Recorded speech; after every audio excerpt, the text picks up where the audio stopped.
endociencia, es reconocida como ciencia como tal. ¿Estudia DNA? Sí. Estudia toda la parte que tenga de carácter hereditario.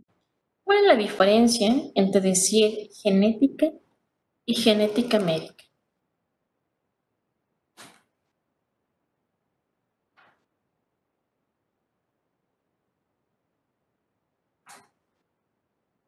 La genética en general puede ser de plantas, animales, bacterias y la médica en... No. Ok, entonces la genética en general no estamos especificando en qué estructura.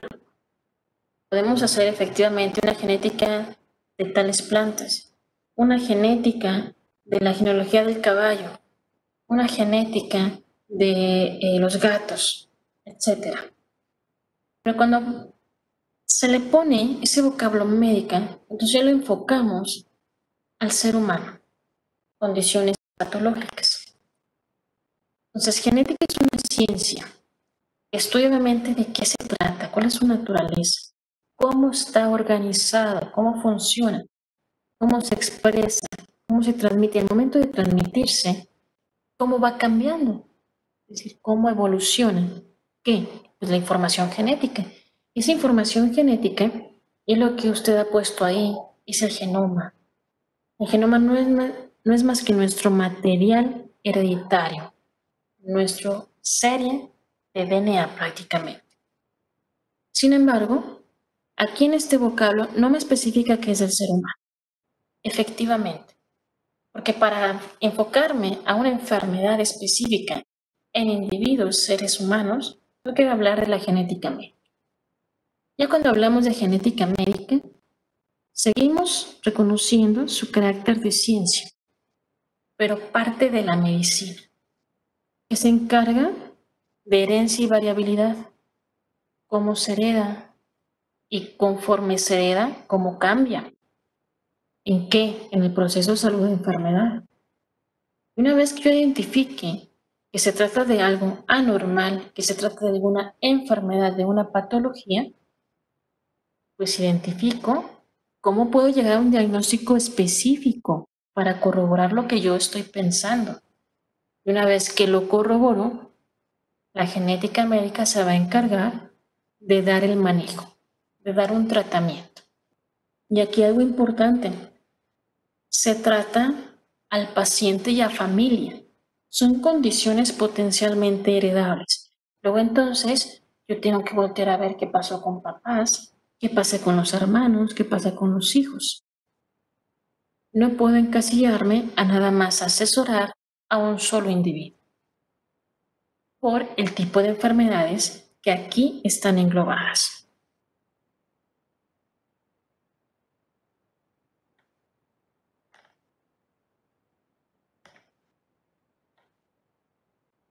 Si nosotros hablamos de historia, y si usted le busca allá en el internet, va a encontrar demasiada información.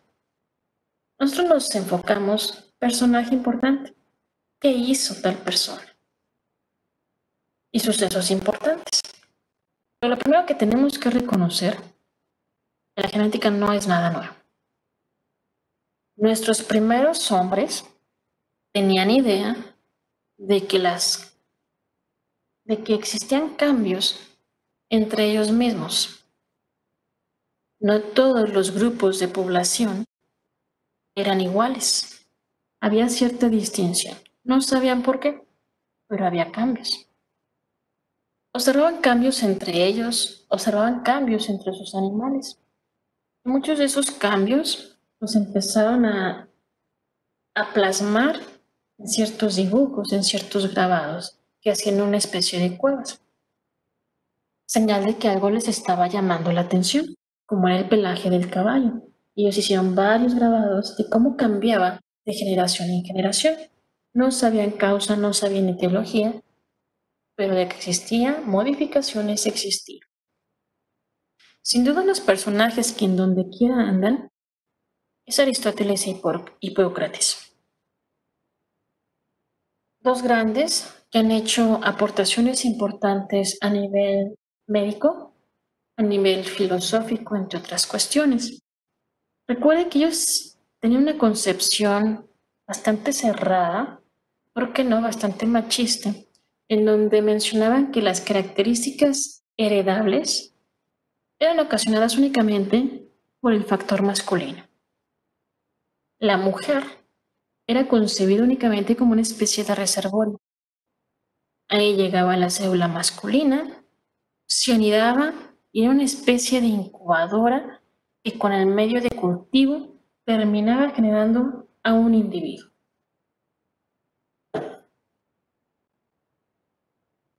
Posteriormente llega siglo XVII, Leeuwenhoek y de Graaf, dos grandes que seguramente le han sonado ya los nombres. Ellos les encantaba hacer estudio en estructuras de anatomía patológica. Observaban las gónadas y fueron los primeros en reconocer que efectivamente, si bien en la gónada masculina existían células que eran partícipes de los caracteres hereditarios, pero algo había en la gónada femenina que también pudiera influir en la transmisión de caracteres. Luego entonces, en la generación de un individuo, el fenotipo final de un individuo tenía que intervenir tanto hombre como mujer. Al pasar el tiempo, nos vamos a ubicar ahora siglo XVIII, siglo XIX, hubo personajes que fueron tan curiosos que identificaron en familias que había un dato anormal en ellos y que se presentaba en varios miembros de la familia. Uno de ellos fue Pierre. Él observaba familias que tenían dígitos adicionales, hoy sabemos que era polidactilia. Observaba familias en donde tenían un hijo y salía blanco, y los papás eran morenos. Tenían el segundo hijo y otra vez lo mismo, y el tercero no. No sabía por qué, pero él estaba viendo ya albinismo. Condiciones, tanto polidactilia como albinismo, potencialmente heredables. Y así hubo varios personajes que eso que observaban empezaron a recopilarlo en una especie de libros que en su momento fueron tratados de enfermedades que se heredan. Uno de los principales y de los primeros tratados fue el que generó Adams. Ve usted que desde 1849 ya había conocimiento de los ácidos nucleicos. Ya sabían que existía adenina, que existía guanina, citosina, pero no sabían cómo estaban organizados. Eso ocurrió después, bastante tiempo después. 1865 es uno de los grandes momentos de la historia de la genética. Llega un monje austriaco, Gregor Mendel, el cual seguramente usted conoce desde secundaria o preparatoria. Realizó sus experimentos ahí con guisantes o con chícharos, ¿no? Y él apasionaba tanto el fenómeno que ocurría cuando cruzaba una planta alta con una planta baja, que obtenía todas de tamaño alto. Le llamó la atención qué pasó con la talla baja. Volvió a cruzar plantas de esta primera generación que obtuvo y resulta que ahí estaba la planta baja. Gracias a este tipo de experimentos se empezó a acuñar términos como dominante, como recesivo. Y no solamente hizo cruza de la talla, usted sabe que utilizó por lo menos 7 características de los guisantes, que es el color de la flor, que si era morada, que si era blanca, la forma de la vaina, rugosa, lisa, etc. Y todo lo que él visualizó, lo sacó a la luz, lo trató de que todo el mundo lo reconociera, porque eran aportaciones importantes. Él postulaba mecanismos por los cuales las enfermedades se ocultaban o aparecían generación tras generación. Pero como en todo en la ciencia, cuando alguien levanta la mano y dice algo diferente a lo que están acostumbrados, ¿qué pasa? Lo ignoran. Todo lo que él hizo cuando él vivía fue ignorado. Incluso se dice que el personaje murió sin saberse reconocido de sus grandes aportaciones. Una vez que mueren,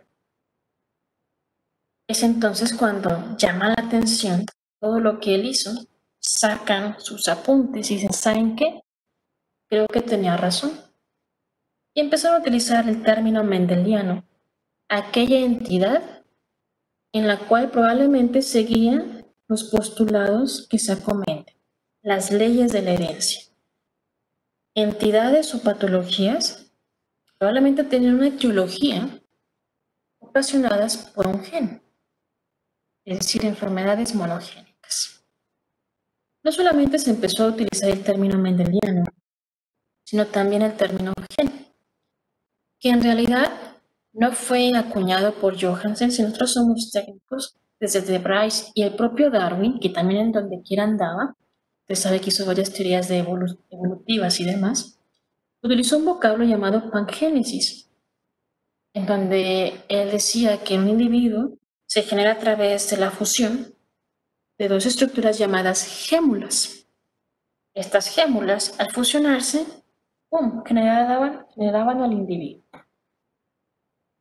Hoy sabemos que lo que él se refería como gémula, en su teoría de pangénesis, no era más que un esperma y un ovocito, si nosotros lo trasladamos al ser humano. Pues entonces ahí en esa teoría de pangénesis ya estaba incluido ese vocablo gen. No sabían por completo esa utilidad. En el siglo XIX fue una investigación bastante ardua en las células. El comportamiento de las células era lo más llamativo. Y en esas células, si nosotros nos vamos a aquellos que estaban viendo las enfermedades que a lo mejor se heredaban, había algo que les llamaba la atención, una zona más oscura llamada núcleo. Y en ese núcleo observaron algo que en su momento describieron como bastoncillos. Esos bastones eran la primera observación de los cromosomas. Y entonces postularon que es en el cromosoma en donde estaba toda la información hereditaria. Teoría cromosómica postulada por Walter y por Theodor. Nada perdidos, se acercaban a la realidad. Hubo un tercer personaje que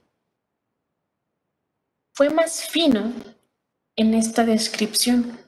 Efectivamente, en el cromosoma está la herencia, pero es algo más allá en ese cromosoma. Él postuló que ahí, en ese cromosoma, estaba un montón de genes. Y lo más seguro es que sea el gen el que ocasione la herencia. Esto fue conocido como la teoría de los genes. En este momento, siguieron estudiando los cromosomas, lo que les pasaba cuando las células se dividían, los fenómenos que ocurrían con ellos, la configuración del quiasma. Usted sabe que ese quiasma pues es un evento importante en profase 1 de meiosis 1. Y empezaron a destacar diferentes citólogos. Hoy le pongo uno de los más representativos, que fue Siri. En 1920, luego entonces, sabiendo que el cromosoma, el gen, estaba involucrado en la herencia, utilizaron un vocablo único. Y ese vocablo único fue genoma, haciendo alusión precisamente a esos dos términos, gen y oma. Oma de cromosoma. Luego entonces entendemos como genoma al contenido total de material genético de un individuo, es decir, el montón de DNA, tanto con regiones codificantes como regiones no codificantes. El genoma es todo, al final de cuentas. Y es en ese genoma en donde recae el potencial hereditario de una enfermedad.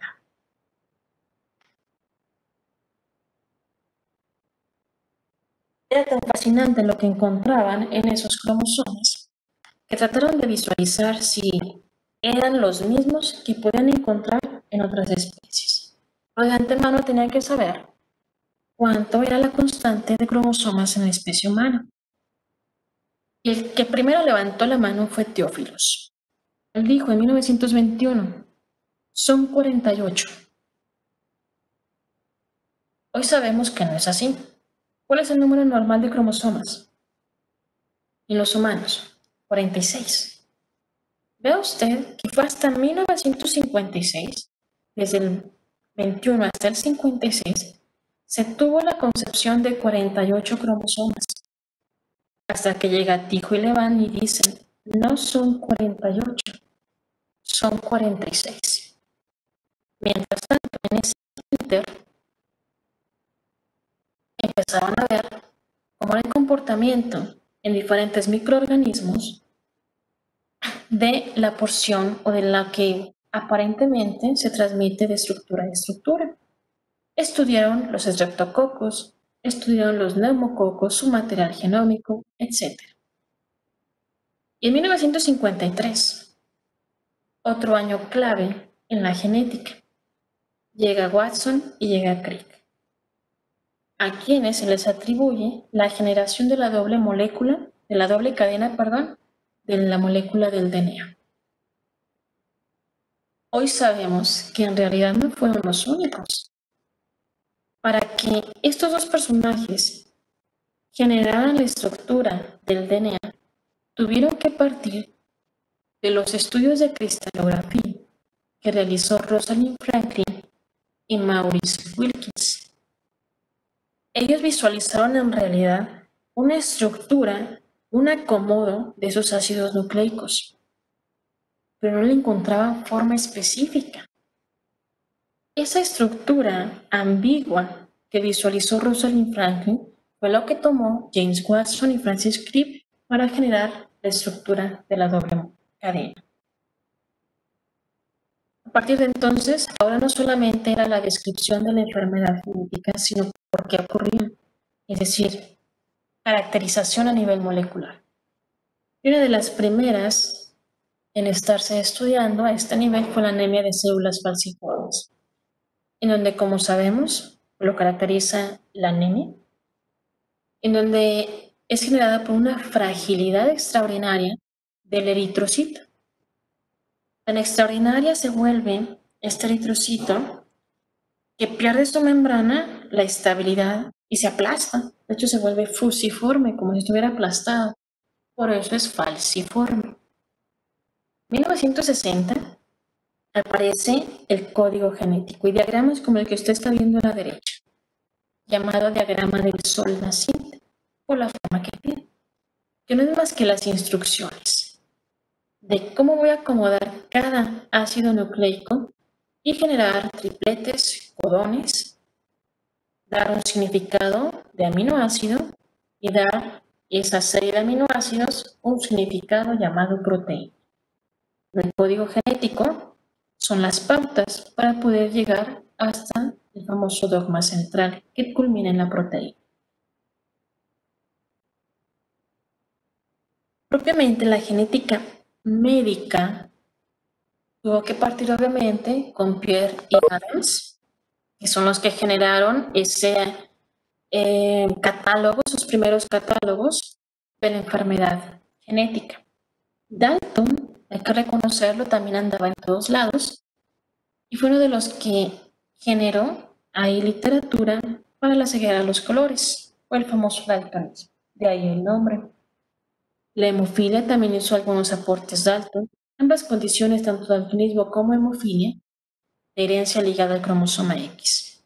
Y sin duda, los tres principales precursores de la genética médica son de Bryce, Correns y von Sherman. Ni siquiera eran médicos, eran botánicos, eran biólogos, pero con una pasión extraordinaria hacia la enfermedad hereditaria. De orígenes incluso hasta totalmente distintos, holandés, alemán y austriaco. Hubo otros personajes importantes de la genética médica, William y Garrett. Ellos visualizaban enfermedades en donde el problema no solamente era decir, bueno, es que a lo mejor el gen está mal, Pues sí, pero el producto de ese gen es una enzima, la que está deficiente. Y entonces al estar deficiente, tengo un problema metabólico. De hecho, a Garrod se le considera el padre de la genética bioquímica, porque fue el primero en acuñar el término de error congénito del metabolismo o error innato del metabolismo, porque todas las enfermedades que describió fueron metabólicas.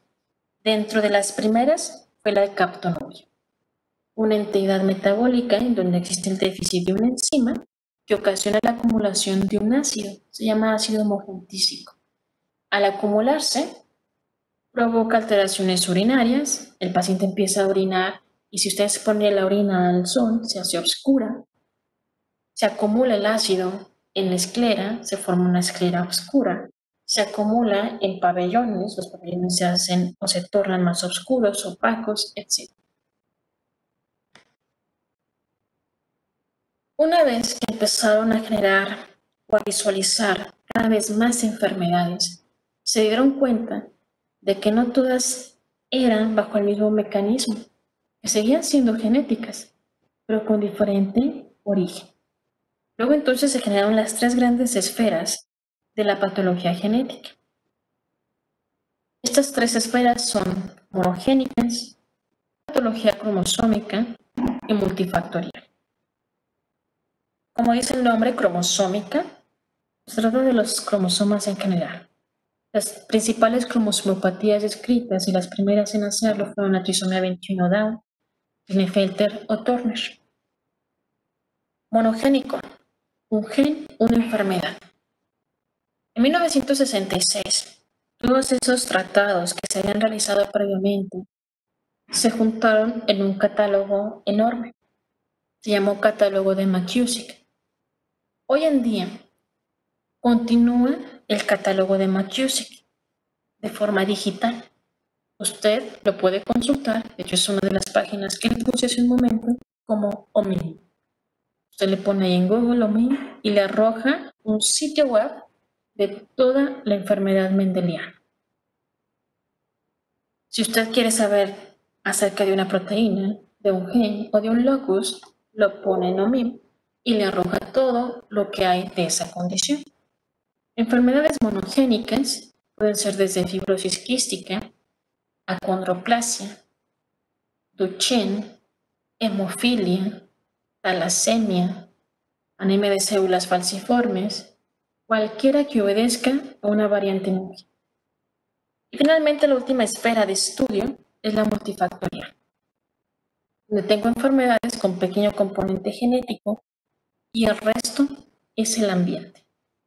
Aquí tengo obesidad, diabetes, hipertensión, psoriasis, lupus, esquizofrenia, Alzheimer, etc. La mayoría de las enfermedades crónico-degenerativas entran como multifactoriales. Y es bajo este modelo como está precisamente generado su planeación. Empezamos con abordaje de enfermedades cromosómicas. Cuando pasamos a Mendel, vemos monogénico y no clásico es la multifactorial.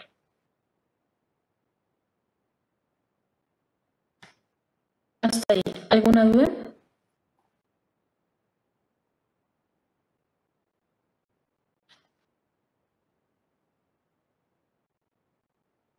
El día de mañana vamos a continuar